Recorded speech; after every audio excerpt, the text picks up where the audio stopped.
Okay, I believe we are live. Just going to give it a few seconds just to make sure everything's working. I think we are. Hello everyone, good afternoon. This is Farzana from SF Digital. I'm taking the Tuesday slots. We are now UK time 5 o'clock and this is our live stream that we do daily. For those of you that are new to our channel, just to let you know that you should see a comments box, and if you do have any comments or questions throughout the presentation, please do put them up there and I'll hopefully keep an eye on the comments as well as I'm going through the slides. For the regular viewers, just to let you know, this is a Google Ads free zone, so you won't see us there on today's presentation, but of course if you do have any Google Ads specific questions, please do enter them again in the comments section, and of course we will pick them up later and get back to you separately. Just make sure we've got all the correct details for you if we need them. Okay, so today's presentation is going to be on work smarter, not harder. And actually this title was a strapline that we used to actually use for our product Photo SF going way back. I think it would have been 2006, 2007 when we first launched that. And it just seemed appropriate that that should actually be the same strapline that we use today for our title. So, moving to our presentation. First snag of the day, the presentation is not moving along. Go. Bear with me folks, I'm just the window's frozen, but I have my trusted tech support here and we'll sort out the streaming.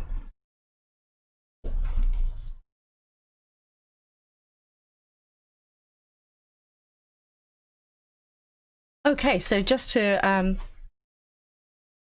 kick off, today in our little town of Leighton Buzzard in southern England, Bedfordshire, we had an earthquake of a tremor, I think 3.3, 3.5, 3.6.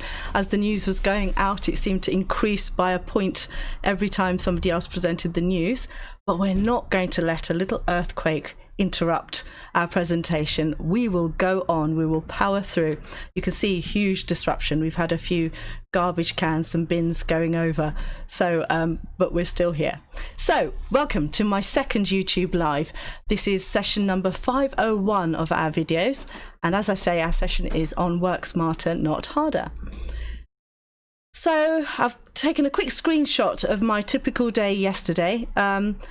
There are all sorts of things going on. There were builders deliveries, the garden is being pulled up. I had to get through my child's stuff. There were some training sessions going on, my own internal team meeting that takes place every Monday, follow-up meetings with the team, my other duties, up and coming duties, some meetings to do with that. As you can see, a full-on schedule, and don't be deceived by those white gaps. Dare there be a white gap. That's the time when I was dealing with other things, including each of the 3 children having each of their separate issues that needed dealing with, other phone calls, ad hoc material, actually getting some work done in between. It was a full-on day. And I'm sure your days are too. I'm not unique in that. We all get the same 24 hours and we've all got to max those out and work, you know, obviously to give our very best to whatever we're doing. So, where do we sit with this? Do we give our work and our day, do we give it time? Do we give it money? Or do we give it energy? Now, I'd like you to bear with me on this one. This is not from any book. This is not some teaching that I've had. It's just how I approach my day. So time and money, we normally equate that. And I don't know about you, these last few months more than ever has taught me that you've either got one or the other. You rarely have the luxury of both.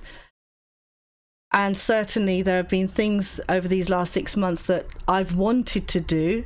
I've not had the time to have any downtime or time to get bored in lockdown. But I've not had the time to be able to do some of those pleasurable things that I could have done if I'd had that opportunity.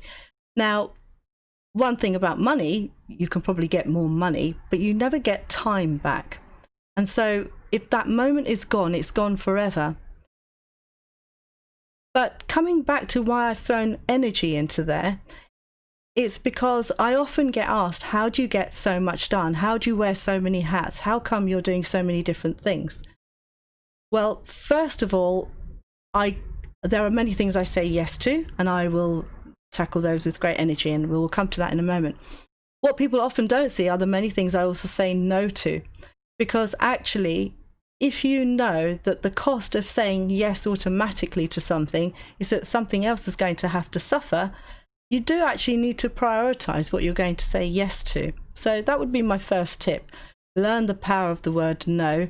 And it doesn't have to be aggressive or mean in any way. It's just, an opportunity that you can just pass on and say, actually, at this moment in time, I don't have the bandwidth, the capacity to take this on.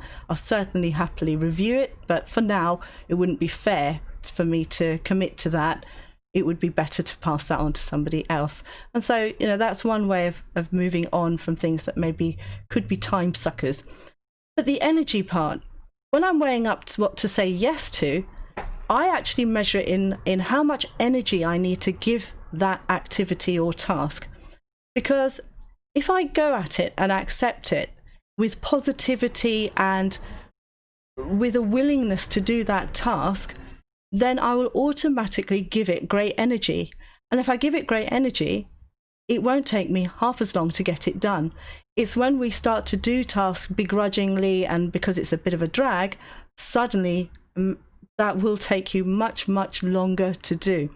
So that's why I say bear with me on this one and think about yourself. Try it as an exercise next time you're in that position of whether you accept something or not, and then wholeheartedly go out and do it. And you'll find that you'll probably get through them much, much faster. So that's my personal tip as to how to get through lots of different things. But lots of people forget that, I've got lots of tasks, as I've just shown you. And I use my teams, so they are helping me and supporting my work. They are working within the business. There are systems in place.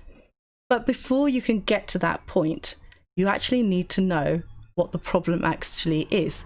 And unfortunately, most business owners, certainly that I speak to on a more informal level, normally when they've come to us for a marketing scenario that they want some help with, whether it's Google Ads or whether it's a website build which has become necessary because of the marketing strategy that they're trying to put into place, normally the problems are outside of the marketing. They're normally frustrated by the many tasks that also need to happen. And if you are a small business owner, the list of tasks can be overwhelming. You're having to do probably pretty much everything yourself. So the first thing you need to do is actually sit down and work out what the tasks actually really are.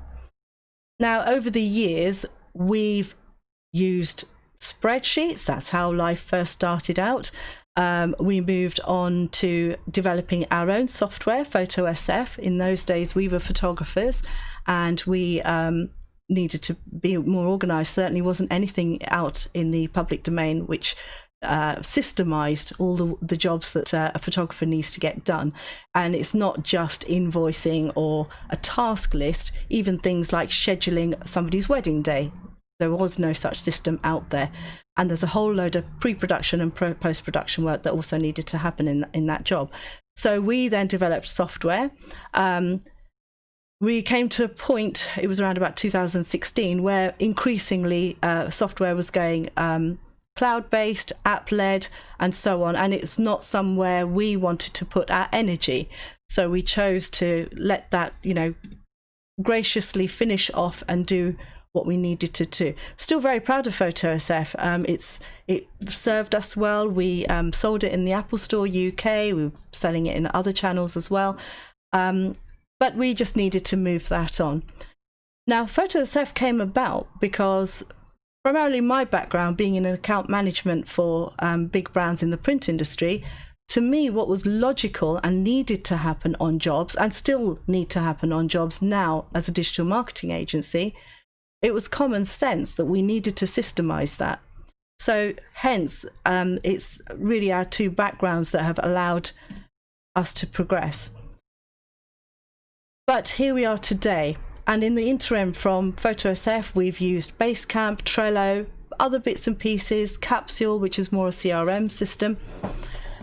But now we are at Asana. We've been using Asana, I would say, probably close to 3 years now. But in reality, Asana had become until March this year a glorified list. So obviously we're all capable of making lists, and so we started off thinking, here we go, we can start making some lists so we can show our jobs. And this is a screenshot of our old system where we used to list every single project. So everything's got a project number. And we would have inside here, there would be lists of tasks that needed to be done for each project. But basically, we had all become a little bit complacent. There are about 5 people on the content creation and management side, i.e. these videos that we're working on now. But we'd all become a little bit lazy, a little bit spoon-fed. We're waiting for the list and we're expecting someone to tell us what our task is by moving cards or projects into our column. And if we didn't see it in our column, we weren't going to touch the job. And so we really needed to start unlocking the real power of a tool like Asana. So we then decided we had to start using Asana properly. And this meant stripping back everything we had done, use that as a learning lesson. But now, instead of setting up jobs as you just saw on a board, which again, coming from a manufacturing background, Zara and I are both used to seeing project cards or time cards that move along a board as they get passed from department to department. So Asana gives you that option. Do you want to set it up as a board? Do you want to set it up as a list? We went for the one that felt like a natural fit for us. However, on doing our research and a little bit of training and education, it soon became apparent that using a board is not actually industry standard. Most industries, unless there's a quirk, will tend to go with list view. And so we then had to go about process. It's a perfect opportunity to reevaluate the processes we've actually set up. So as we were resetting up the board and each project, we were able to then go back and actually analyze, well, this person doing this list of tasks, are they really doing these tasks, or have they just become inherited and almost static, irrelevant? So there was a lot of work, and actually that work continues today, of constantly tweaking and reallocating and re-evaluating all the processes themselves. Of course, then that also highlighted that actually some of our team were probably not being used to their real correct potential.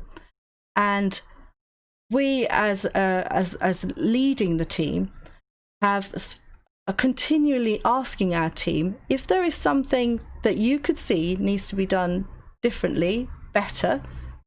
Let's talk. This is a two-way process. It's not a dictatorship where we decide everything that's happening and you've just got to follow it. By having that engagement with each team member, they do feel, I would like to think, they feel a part of the process and feel the value of what they are doing. We don't have a machine that is made up of big cogs and little cogs. We are all equal cogs, because any one cog missing affects the whole process. So it doesn't matter if you feel that, well, my task, staff member is feeling that their task is very, very small next to the next person. We are all vital to the process. And that is something I reiterate to my team very regularly. Of course, this is what I meant by saying that until you can delegate, outsource, or systemize, you cannot get to the next stage of actually recruiting staff. So we have taken on, over these last few weeks, I think we're up to 7 now, various members of the team, all specialists in what they do, but we've walked the walk. Certainly the early days of from sort of March and early April, when Zare first gave me the delightful job of saying, can you take over all the video production management? I've got enough going on, because obviously we didn't know how lockdown was going to pan out and what our work commitments were going to be. I said, yeah, absolutely fine. However, what that has made happen is that by being on the sharp end of every single task that I expect my team to do, I know exactly how long it takes. I know what the systems are. We've already ironed out any bugs in the system. So we're able to then recruit the staff and give them a task list. Now, ironically, using Asana to help our work, we're also using Asana to help train our staff. So for example, I have a board, which is for example, the content management team. There are about 11 of us now on that team. Our job is only to deal with all the content marketing, i.e. this live video that you are watching right now. This will get downloaded, transcripted, made into mini videos, re-uploaded, put onto social media, put onto blog sites. There's a whole program of about 150 or so roughly tasks that up to 11 people are doing just on one video, and we're doing that on many videos. Hence we're at 501 today. And then of course implementation. So the reason of going through the pain barrier, if you like, of systemizing the processes, looking at them constantly, adding those improvements, is that we cannot implement a new system until we understand the process. So it's really important that you've done that mapping out of your process and actually looked at then how you're going to implement. Because if it's systemized, it's actually much easier to then pass that on. And because we have spent so much time checking the systems and making sure that everything's linking correctly, we are able to then pass that on very seamlessly. In fact, naturally, being our day job, we actually make training videos for the team. We have a training library, and they're very short, 2-3 minutes, and any member of staff can dip in, watch the training video. If they've forgotten how to do something, they can quickly refresh their memory.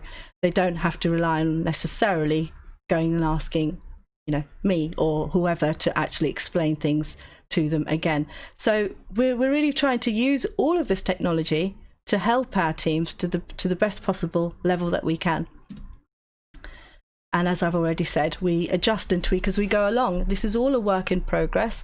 I was taught a very valuable lesson probably almost 30 years ago by one of my very senior bosses, which was, if it's commercially acceptable, it goes. And so it's very easy to procrastinate and sit back and wait for perfection. But actually, if it's ready to go, let it go, and you can always make the adjustments as you go along. So all of this work was going on in the background, but in the meantime, we weren't actually allowing any of our actual live work to suffer. We had to still make sure everything was going on. And today, 6 months on from where we started, we now have up to 11 departments of people, individuals and multiple sometimes, working on every single video project.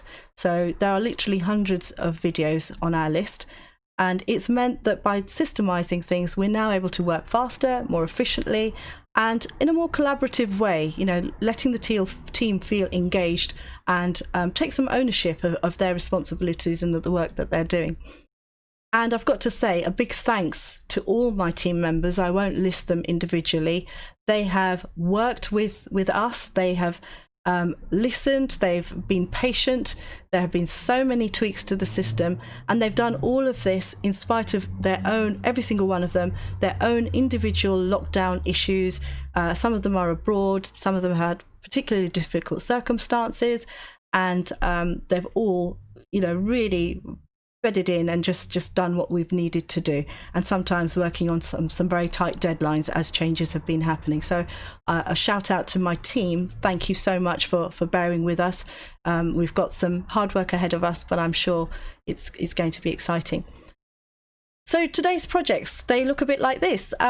We are, as I've said, 501st video, as this is a screenshot of a giant spreadsheet we have where every single job is listed.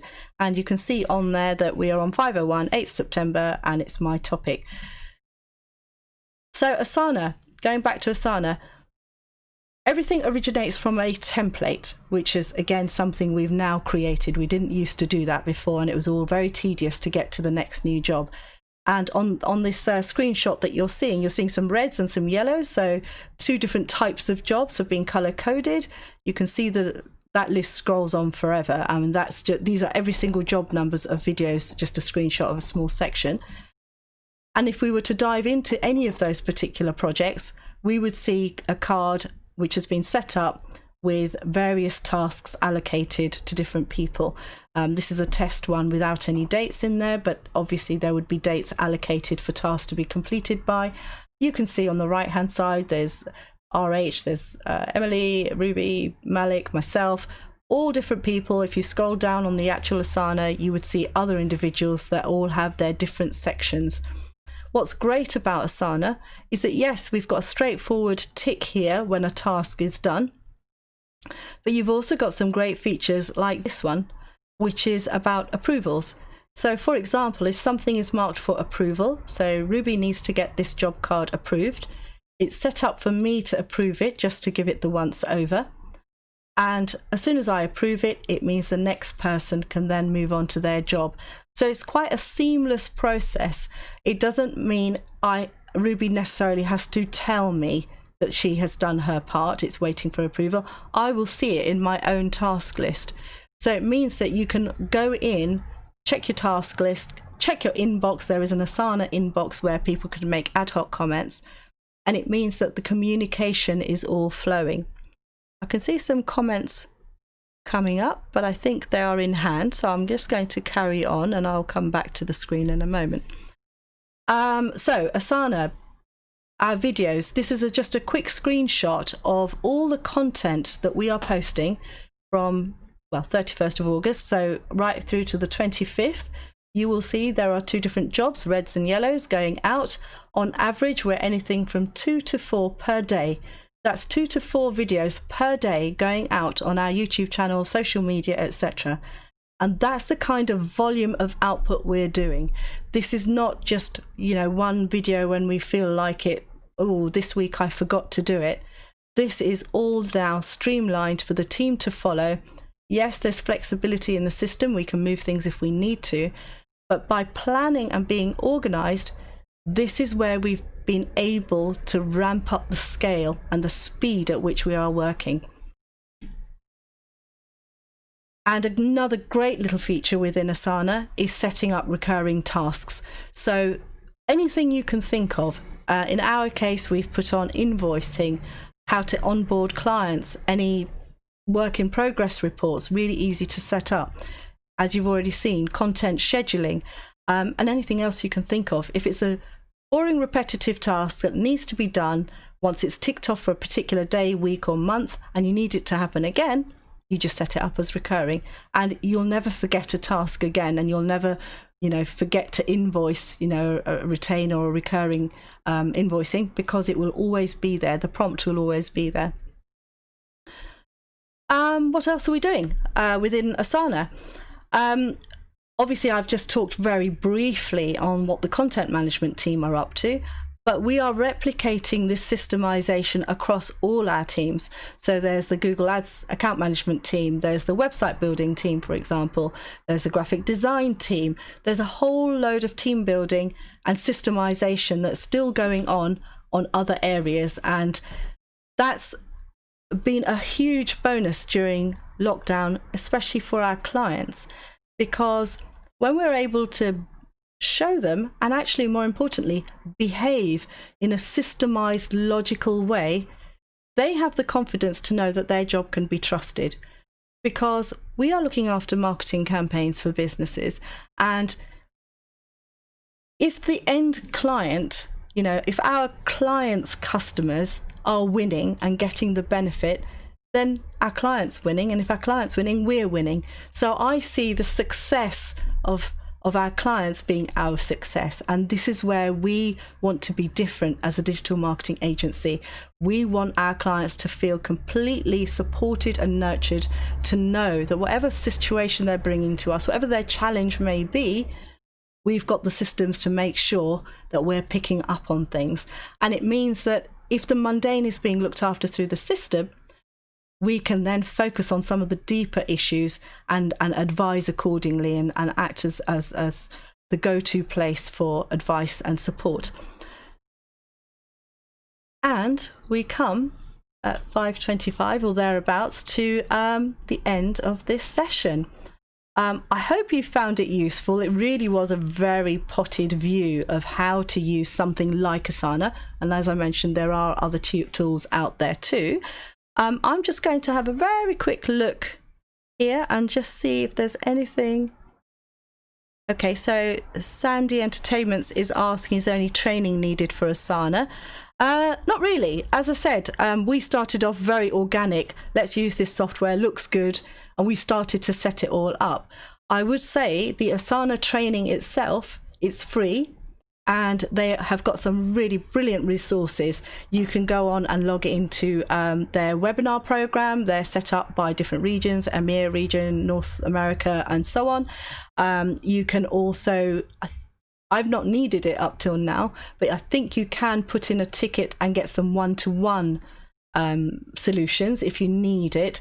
Having said that, obviously there's normally a time delay and I've normally figured it out by then. There are some training videos, there are case studies, application-led studies, whole load of resource there. So actually you don't need to go and have any formal paid training unless you're ready for that.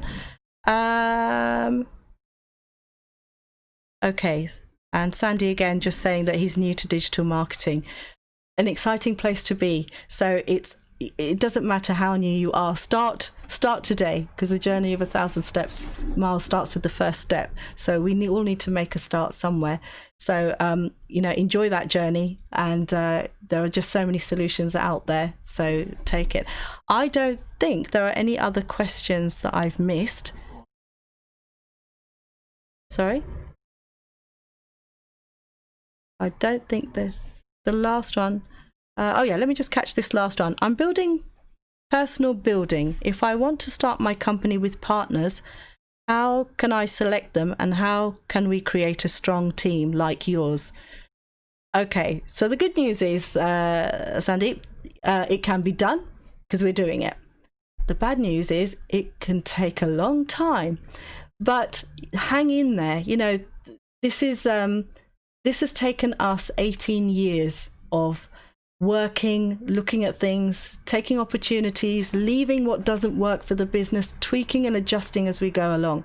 So before you can even get to the team, this is what I say, you have to walk the walk. You need to do that fire walk yourself. Otherwise, how will you know what to expect of your team?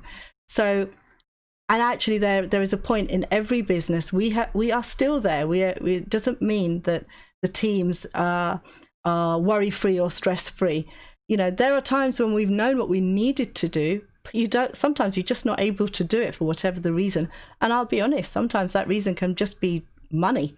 I can't afford to pay someone yet, but I know I need to do that eventually. That comes with time.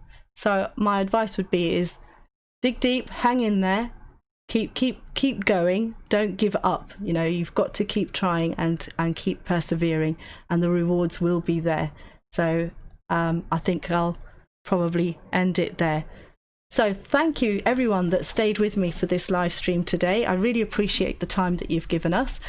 We are here every day. Zaire will be back on his regular slot tomorrow, 5 p.m. UK time. If you do have any comments, please do put them in the chat. And of course, you can reach us on the email that's on the slide at the moment. And of course, would really appreciate it if you are able to give us a review on Google My Business.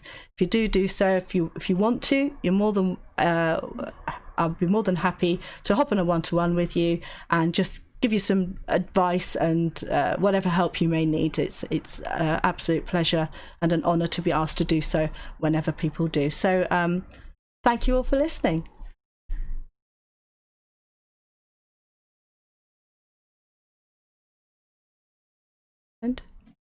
End.